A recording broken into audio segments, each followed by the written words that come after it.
Welcome. Let's dive right into it. So this playbook is going to be one of the most technical trainings and tactical ones that we're going to do.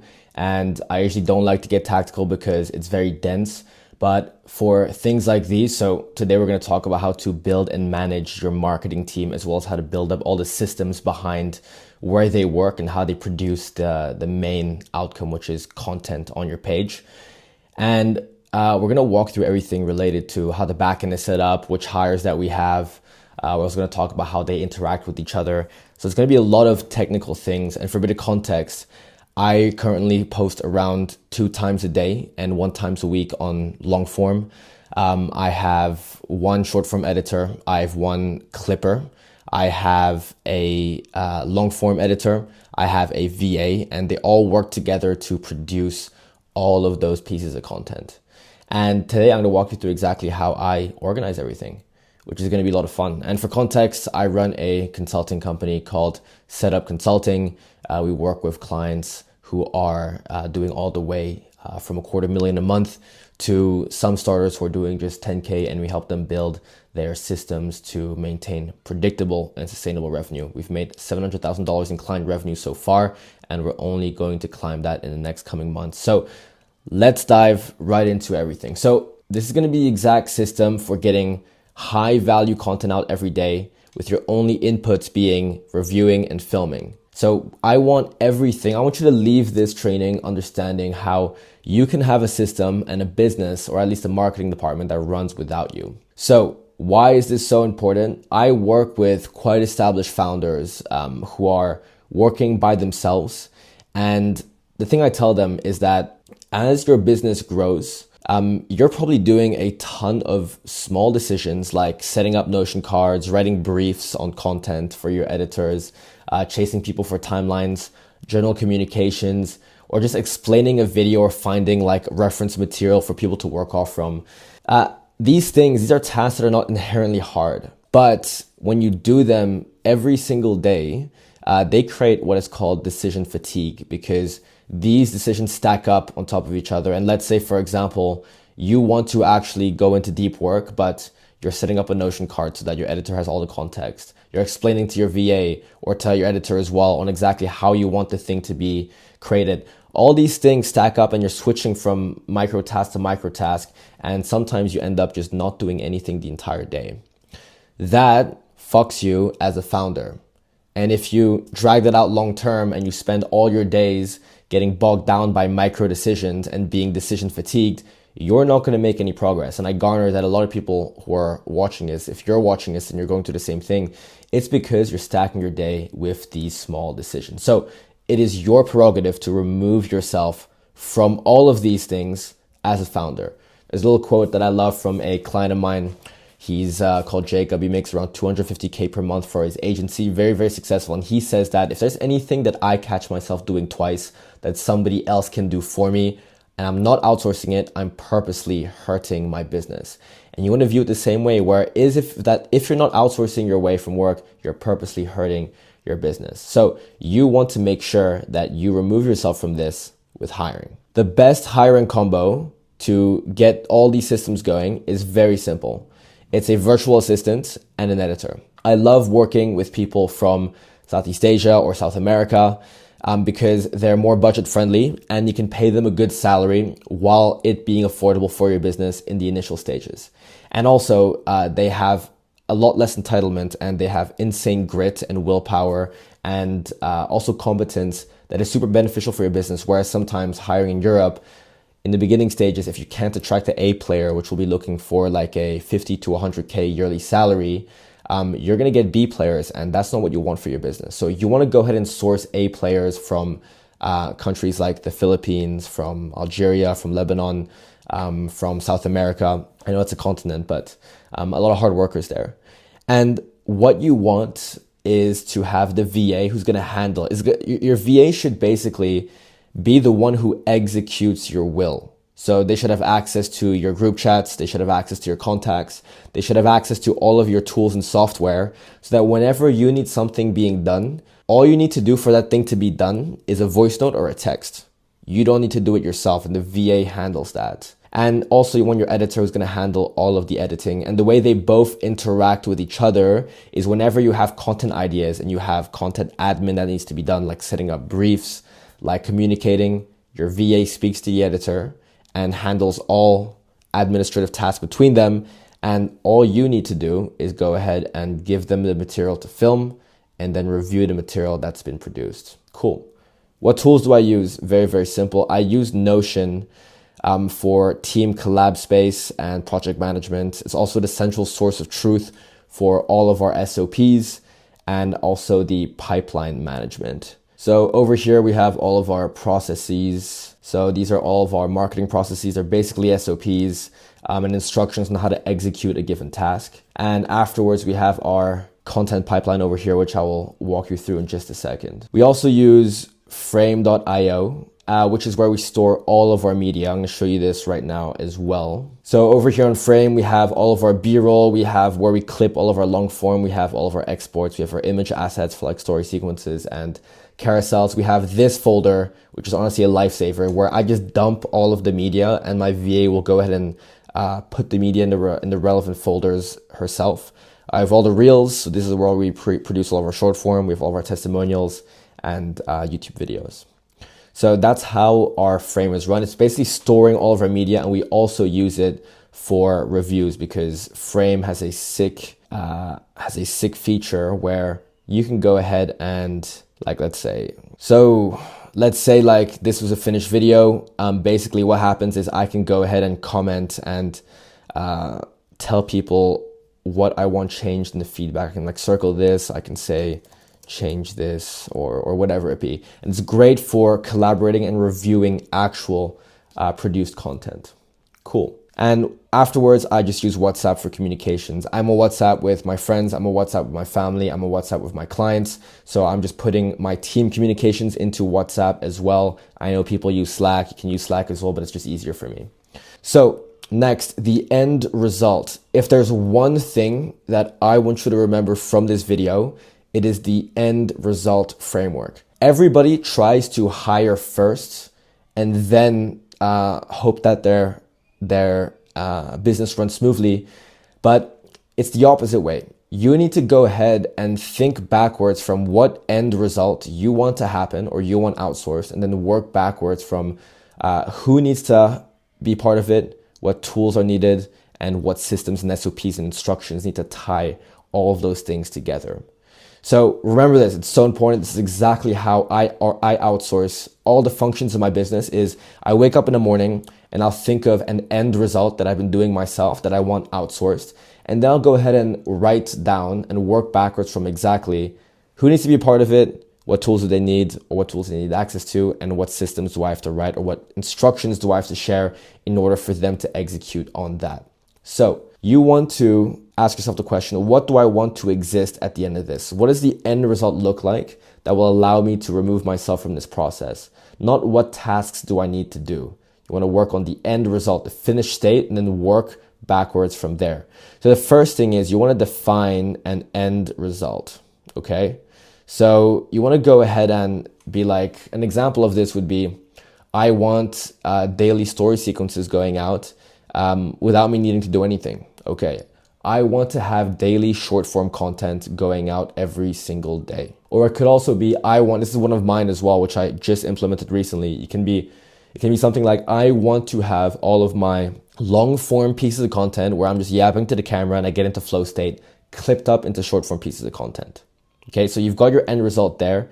Next, you want to go ahead and work backwards to identify who you need. So let's take my clipping example, right? My end result that I wanted live was to have my long form piece of content clipped up and posted on my Instagram. I couldn't use my current editor because she was already rammed with my short form content. So I needed to hire a clipper in order and add them into a flow and my Notion to work on my long form pieces of content. Then afterwards, step 3 is identify which tools that they would need. So they would need access to my frame.io. They would need access to my Notion.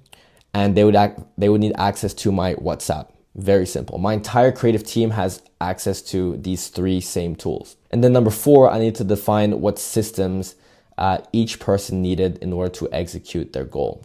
So what I thought of was basically, all right, if I have a long form piece of content, how can I get it live with the help of other people onto my feed, with me doing the minimal amount of work?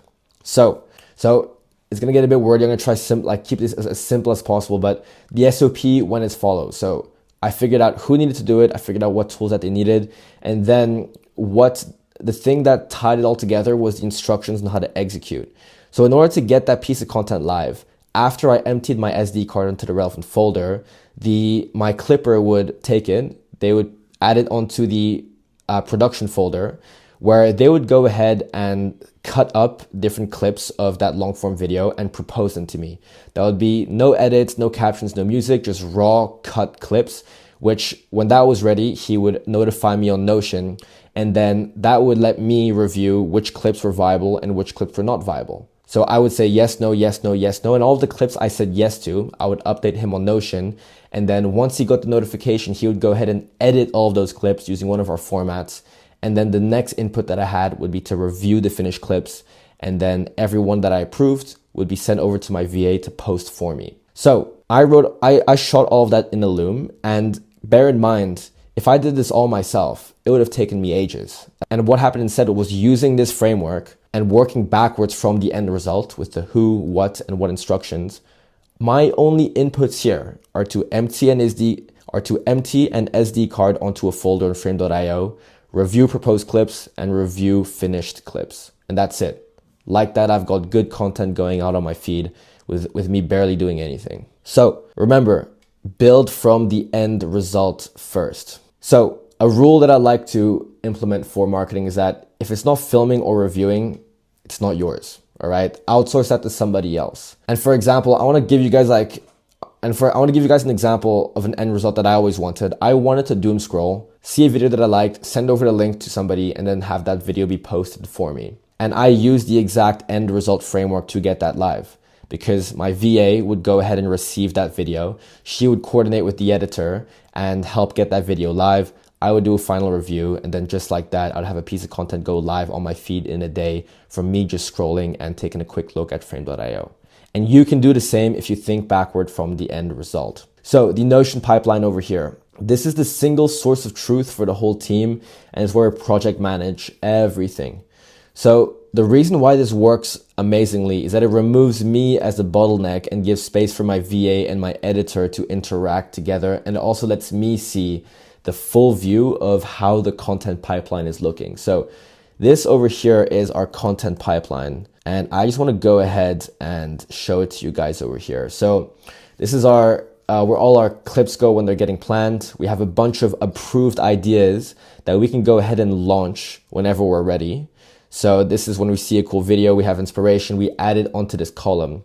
Then afterwards, we have our content pieces planned, which are the ones that we're going to get live. And then here is where everything happens, right? Whenever we have things that are ready for edit, we put them over here. Our editor is then notified, and then they go ahead and start adding the ones that they're ready to work on, or that they are working on, onto production. Once it is ready for review, it gets added onto this column where I get notified, I review, and I either add it to ready to ship, which is when it's ready to post, or revisions requested for revisions. And if it's ready to ship, my VA gets notified, and then she goes ahead and she sends that over to my feed. So very, very simple. And this is something that I highly recommend everybody do, because it allows you to store ideas. It allows you to plan for content in the next weeks. It allows you to see what's being worked on and what's in the works. It also allows you to see what you need to review on a day-to-day. And it's just very straightforward, and you'll have all your systems that glue all this together. For example, the VA who needs to ship when it's ready to be shipped, or the VA who needs to add the relevant details on the properties over here, so that they have full context, or the editor has full context on what needs to be created. For example, I love adding in a reference video, because this just shows they need to copy exactly that reference video. So let me zoom back in for you guys over here. So we just went through all of this together. These are the fields that I use. I'll let you pause and take a look at it. This is exactly what everybody needs to have full context. And the flow is as follows, right? This is the full content lifecycle. Idea all the way to shipped, and the individual stages between it. And this is what you want to copy for your content pipeline. If you want access to this content pipeline, I give this to clients, but I'll turn this into a free resource. Just go ahead on Instagram and comment content pipeline, and I'll send it over to you. Next, the weekly rhythm. This is how we operate every single week in order to hit our content KPIs. So we have two systems, system 1 and system 2.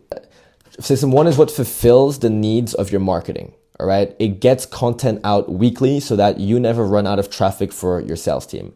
System 2 is a more experimental system that allows you to play more of content and shoot higher leverage pieces of content that may either work really, really well or not because they're experimental. So system 1, the way I run this is Monday, I have a top of funnel day. So top of funnel is basically trying to go viral and get as many of our ICP as possible into the profile. These are like B-roll plus caption. These are yaps. These are basically formats that hit the algorithm very, very well. So this allows me to bring in new people into the profile. All right. Tuesday is long form day, which is when I go ahead and shoot YouTubes like this. Wednesday is value and middle of funnel day. This is when I go ahead and I break problems down. I film more of like the boring but technical videos that build trust and share my knowledge with other people. If I do this every single week, I fulfill system 1 and I get every single thing my ICP needs to gain enough trust to buy from me. Once that is done and sent over to my team for editing and production, I can work on system 2. These are higher leverage pieces of content that, for example, are, let's just see if we can watch this over here. At 21, everyone said quitting his job would ruin his life. At 26. Like this took me quite a minute, for example. We also have a weekly marketing meeting. And the way we structure it is that my VA is going to come in every week with performance data from last week's posts. So we know what worked well and what didn't. She's going to offer idea options that we can execute on based on the data. And she's also going to walk me through or share any ideas or content that needs to be approved or scheduled or reviewed by me. I come in and I go ahead and I approve the ideas. So I go from idea to idea approved so that later my team can execute on it. I also confirm the week's content plan and I flag anything to kill or push. So after Tuesday, which is when the meeting is held, my VA is going to go ahead and activate everything. She's going to create the Notion cards, create the briefs, find the reference videos that need to be added onto the briefs and communicate with my editor over WhatsApp to get these things live. And here's the basic content flow of what she does afterwards, right? And how we get the content live. Again, my only inputs here are this. And then all I do afterwards is film and empty my SD card and empty my ideas, and the rest is executed for me. Next, SOPs. Let's go over this really, really quickly, which is that I am a big believer that you don't want to go ahead and spend all day writing out a plan and an SOP on how to do something. I love to use what I call the don't lose your stride method, which is where when you decide the end result that you want outsourced, instead of going ahead and writing a full doc on how to do it, either film a loom, hop on a call, or send over a voice note on exactly what you want done and have your VA create the SOP for you. Because the last thing that you want is to create a bunch of SOPs and instructions that later become obsolete because your business has adjusted or grown out of it, right?